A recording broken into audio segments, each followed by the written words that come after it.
from him, it's a habit for bad things to come. Okay, and allow me to also just, if we can just zoom into that picture, the picture that is on the front page of the Standard. Allow me to just look at that. First of all, there is a young boy there, and I don't know how he managed to make it to the president's car and sitting there, but I think it is one of those that Michelle would probably say, oh. You know, yeah, that looks very cute. How That's, nice. that's how you appeal to the women. How sweet. But there's a stranger in that photograph. When we move from the sweetness of the photograph, there's also a gentleman there who really shouldn't be there. Yes. This is one Dr. Matiang'i. Yes. We talked about this yesterday. Given the fact that he had gone to Gusiland and was telling the people, if you do not re-elect the president, then my job is at stake. But of course, looking at it even from a legal perspective, the CSs are not supposed to engage in political. But you know, guys, this is a conversation we've had for so long. It first began with Joseph and Kaiseri, you know, during the election.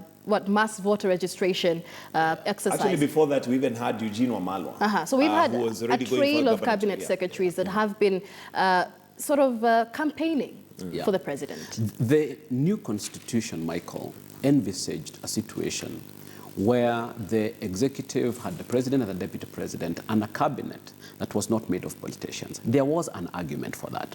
The problem in this country, Michael, we've just touched it in our previous discussion, ni siasa ya ukabila, ukora na upuzi. Hii ni upuzi.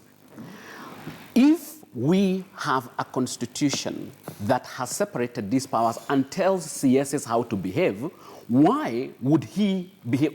Why would the president behave like this? The only explanation is, Michael, we have a regime that has refused to pivot with the new constitution, and they are still in the old order. They are still in the old way of doing things. And in fact, the MPs have come up and said, if the CSs are playing politics, then let the politicians be the ministers, be the people in the cabinet. But I don't know if this is about the president or Matiang'i also has a place to play, because I think he has full power to say, look, I'm too busy, I cannot join you on the campaign trail. Because this reminds me of the days of Kanu, where if the president was going somewhere, then all the ministers would have to be there.